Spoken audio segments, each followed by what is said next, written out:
అరకు నియోజకవర్గంలో ధవళేశ్వరం నుంచి గోదావరి జలాలని తీసుకొచ్చి ఇంటింటికి శుద్ధి చేసినటువంటి మంచినీరు అందించేటటువంటి కార్యక్రమానికి శంకుస్థాపన చేయడం జరిగింది. దీనికి సంబంధించి నియోజకవర్గంలో ఉన్నటువంటి 3 మండలాల్లో 48 గ్రామాలకు పూర్తి స్థాయిలో ఇంటింటికి నీరు అందించే విధంగా 54 కోట్ల రూపాయలతో ఈ పథకాన్ని నిర్మించడం జరుగుతుంది. దీని ద్వారా ఓవర్ హెడ్ ట్యాంక్స్, అదేవిధంగా 154 కిలోమీటర్ల పైప్ లైన్లు, అలాగే 2 క్లస్టర్స్ ద్వారా ప్రతి గ్రామానికి 3 మండలాలకి కూడా పైప్ లైన్లు నిర్మించుకోవడంతో ఇంటింటికి నీరు అందించే విధంగా కూడా చేయడం జరుగుతుంది. ఆ విధంగా కార్యక్రమాన్ని కూడా ఈరోజు ప్రారంభించాం.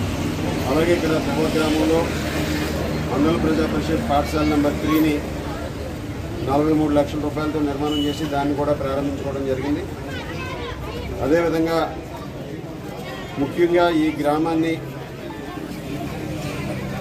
స్వచ్ఛ భారత్ కార్యక్రమంలో భాగంగా క్లీన్ అండ్ గ్రీన్గా ప్రతి నెల కూడా మండలంలో ఉన్నటువంటి ఒక గ్రామంలో మిగిలిన గ్రామాల నుంచి అన్ని గ్రామాల నుంచి కూడా శానిటేషన్ సిబ్బంది ఒక గ్రామానికి వెళ్ళి ఆ గ్రామాన్ని పూర్తి స్థాయిలో పరిశుభ్రం చేసే విధంగా కూడా ఒక కార్యక్రమాన్ని తీసుకున్నాం.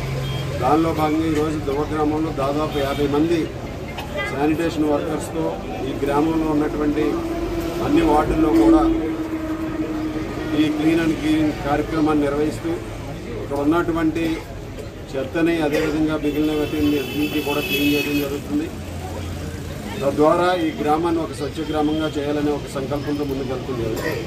అదేవిధంగా 17 నెలల తెలుగుదేశం కూటమి, జనసేన, బీజేపీ కూటమి పరిపాలనలో ఈ నియోజకవర్గంలో దాదాపు 1650 కోట్ల రూపాయలతో అభివృద్ధిని, సంక్షేమాన్ని కూడా చేయడం జరిగింది.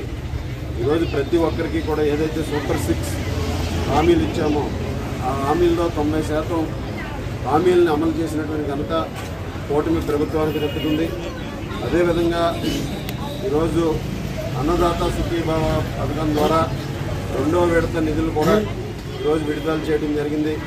ఆ విధంగా మన నియోజకవర్గానికి దాదాపు ఇప్పటి వరకు అన్నదాత సుఖీభావ ద్వారా 22 కోట్ల రూపాయలు, ఇక్కడ రైతులకి దాదాపు 16,000 మంది రైతులకి ఈరోజు దాన్ని జమ చేయడం జరిగింది. ఈ విధంగా ప్రతిదీ కూడా ఈ కార్యక్రమాలు చేయడంతో పాటుగా అభివృద్ధి కార్యక్రమాలకి పెద్ద ఎత్తున R&B రోడ్లు కానీ, పంచాయతీరాజ్ రోడ్లు కానీ నిధులు తీసుకొచ్చి వాటిని కూడా త్వరలోనే కూడా కొన్ని పనులు కూడా ప్రారంభించుకోబోతున్నాం. ముఖ్యంగా పాఠశాలల అభివృద్ధికి ఐటీ శాఖ మంత్రులు, విద్యాశాఖ మంత్రులు నారా లోకేష్ గారు నాయకత్వంలో అనేక సంస్కరణలు తీసుకొచ్చి ఈరోజు గ్రామీణ ప్రాంతాల్లో మోడల్ స్కూల్స్ని ప్రారంభించి ఈరోజు ప్రతి క్లాస్కి ఒక టీచర్ ఉండే విధంగా కూడా ఈరోజు అనేక సంస్కరణలు తీసుకొచ్చి, అలాగే స్కూల్ డ్రెస్సుల్లో కానీ, మధ్యాహ్న భోజన పథకంలో కానీ ఈరోజు అనేక సంస్కరణల ద్వారా విద్యా వ్యవస్థను పటిష్టం చేసే విధంగా దేశంలోనే ఆంధ్రప్రదేశ్ విద్యా వ్యవస్థని నెంబర్ 1 రాష్ట్రంగా తీర్చిదిద్దే విధంగా లోకేష్ గారు కృషి చేస్తున్నారు. ఈ నియోజకవర్గంలో ప్రతి ఒక్కరికి కూడా అన్ని అభివృద్ధి, సంక్షేమ కార్యక్రమాలు అందే విధంగా కూడా ముందుకు వెళ్తాం. రాబోయే కాలంలో మరింత అభివృద్ధి చేసి ఈ నియోజకవర్గాన్ని పూర్తి స్థాయిలో సమగ్రమైనటువంటి అభివృద్ధిని చేస్తామని సందర్భంగా తెలియజేస్తున్నాం.